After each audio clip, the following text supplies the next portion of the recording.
Hello everyone, welcome to EDUP. This is Ranjan from Team EDUP.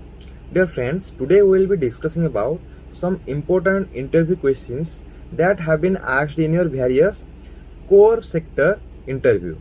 And this video will be helpful for those who are looking for or preparing for your core level or core sector interview. So, before starting this video, one sincere request to all, please do one like and share this video among your friends. Okay, now let's start today's lecture.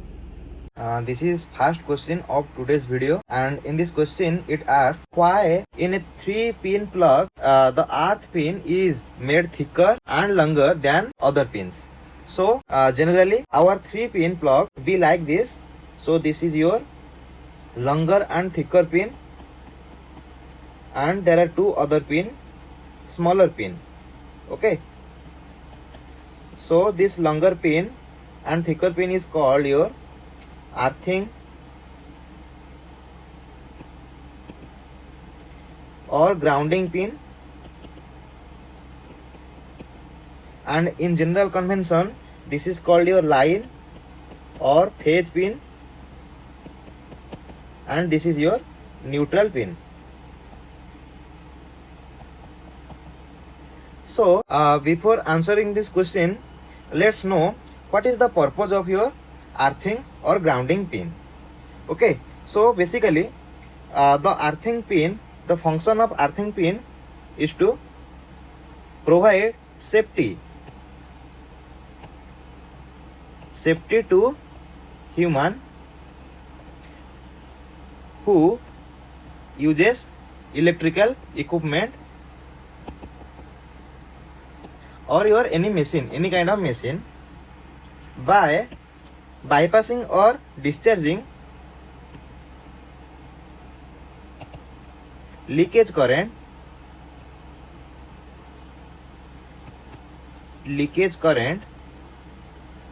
to ground. So now one question may come into your mind that what is leakage current? So see, suppose there is a equipment like this, and in input side we are giving the supply. So this is your equipment and you are using or operating this equipment.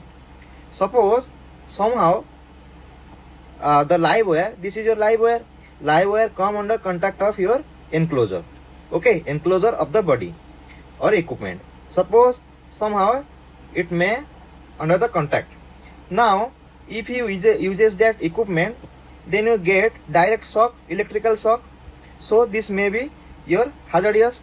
So to avoid this, in general practice we are providing or simply we are connecting the enclosure of the equipment to ground by the help of your copper wire, which ensures that it has your minimum resistance and highest conductivity, so that the leakage current easily flow through that wire instead of your body. Okay, so simply the enclosure of a body is connected to your ground. Okay, so this is your called your earthing. Okay, now by using this earthing concept, we can ensure that our body as well as the equipment will be safe. Okay, by discharging it the leakage current to ground. Now let's know why this is made thicker as well as longer. So first come to thicker. First of all, it is made thicker to ensure that how easily the leakage current can discharge to your ground. So it ensures that leakage current must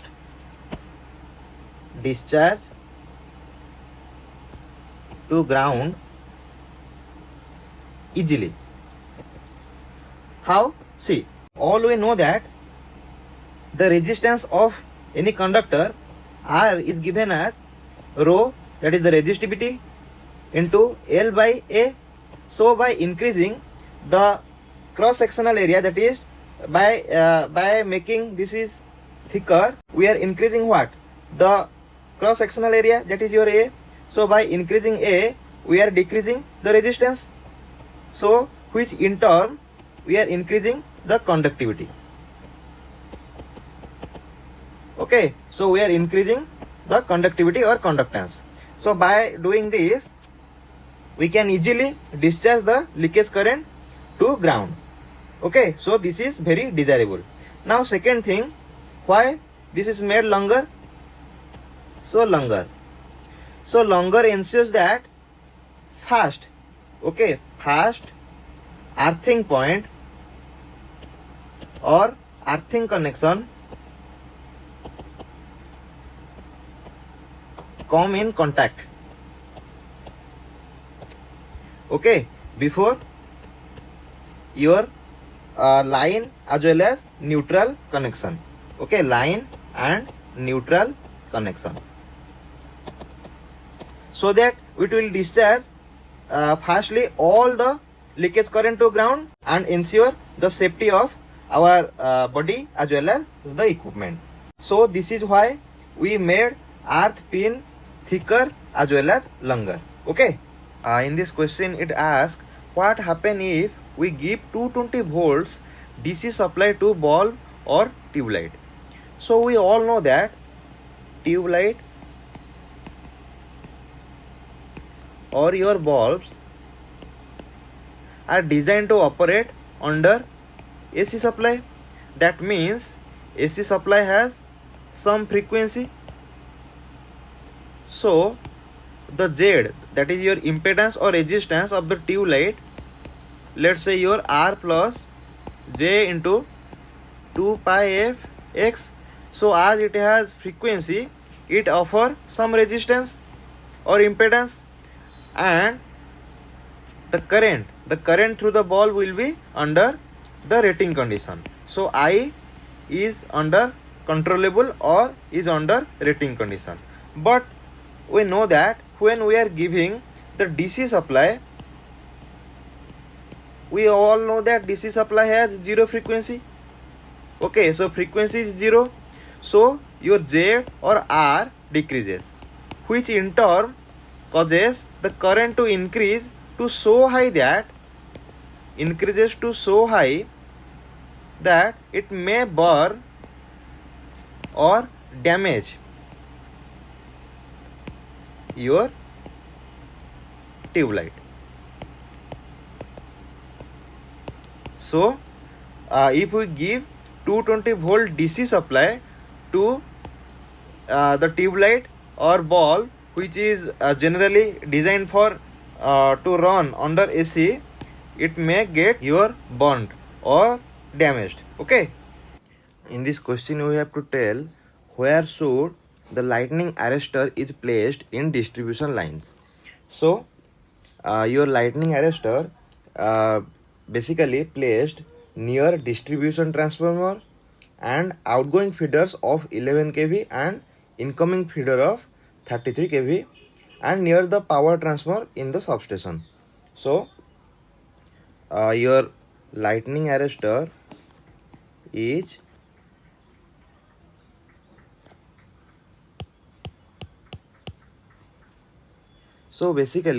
your lightning arrestor is placed near distribution transformer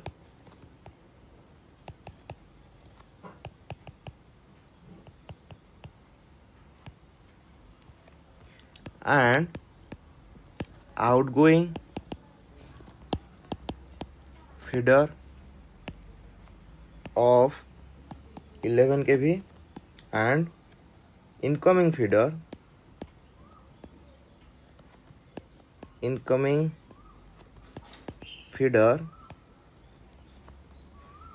of 33 kV and your near power transformer.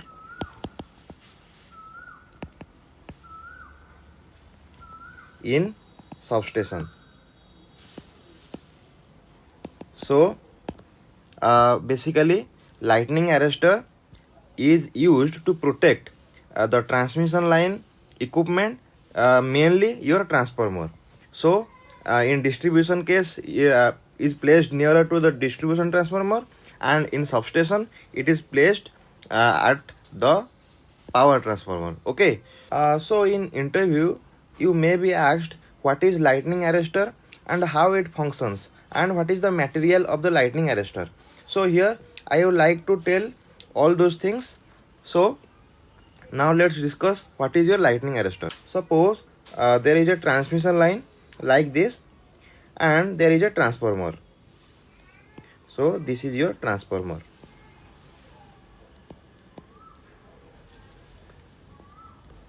Now this is your ground, let's say,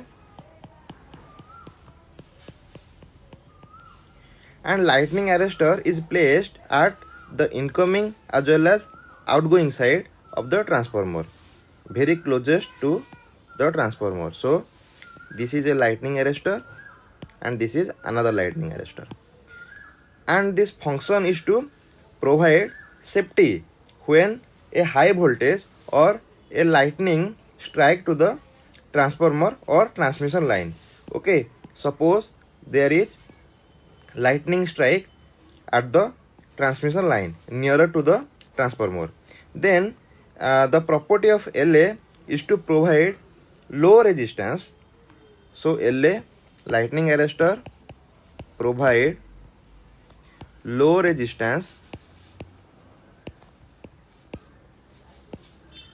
to your high voltage surge. Okay, so it will bypass or discharge all the high voltage to your ground. So by doing that, it can protect our transmission line as well as transformer. So basically the material used in LA is your metal oxide, that is either zinc oxide or silicon carbide, which is also called as your thyrite. So as this is using your metal oxide, so sometimes your lightning arrestor is called as your MOV, metal oxide variour. Metal oxide variour. So variour means your variable plus resistor.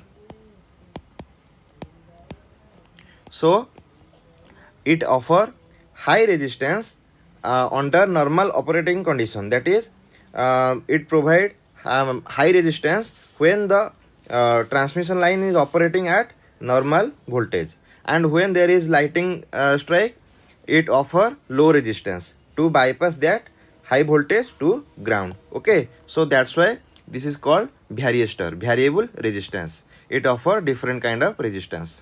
Okay, so these things are for your lightning arrestor. In this question we have to tell what will happen when the power factor is leading in distribution of power. So if the power factor is higher, that is close to unity,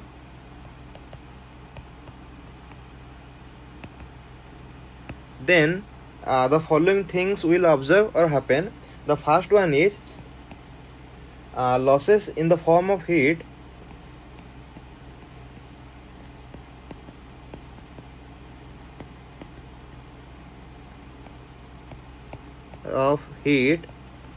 will be reduced. See how in order to distribute a given power, let's say P equal to VI cos phi.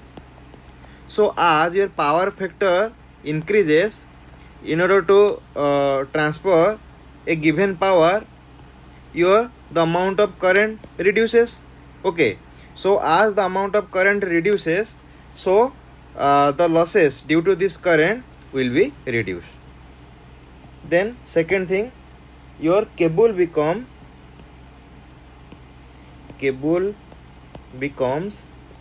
less bulky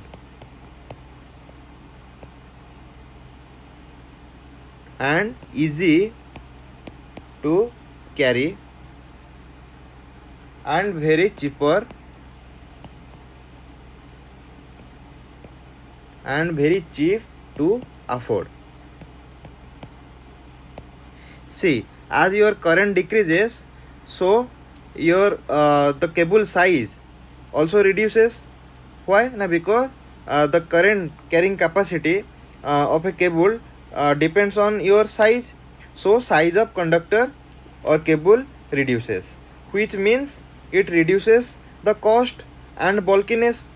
Okay, so it is easy to carry and it is very cheap. And third one is it reduces overheating of transformers present in the distribution side. Okay, so third one is it also reduces overheating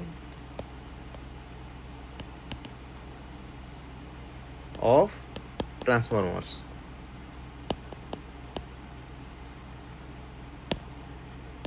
Okay, this question says that how do we select a cable for a machine as per standards? Is there any standard to select a cable as per voltage or kVA or ampere ratings? So always remember two things. We all know that the cable has mainly two things. First one is your cable size and second one is your cable insulation, simply insulation. So cable size always depend on your current carrying capacity. Current carrying capacity. Simply your current rating. And your insulation depends on the voltage that the cable is used to withstand. So this is depend on your voltage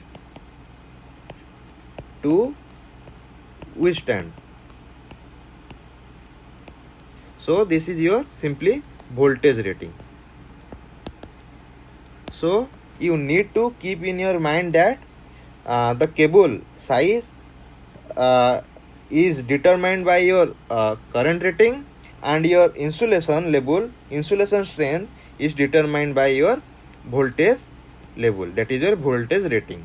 So while selecting a cable for a machine, we are focusing on two standards, that is your voltage standard as well as your current standard or current rating. Okay, now this is a homework question for you, and the question is why the transmission line is operated at a voltage 11 multiple, that is 11 kV, 33 kV or 66 kV, not in other form, that is your 10 kV or 20 kV. If you know the answer, then put your answer in the comment section below. And thanks for watching this video. See you in my next video. Have a nice day. Thank you.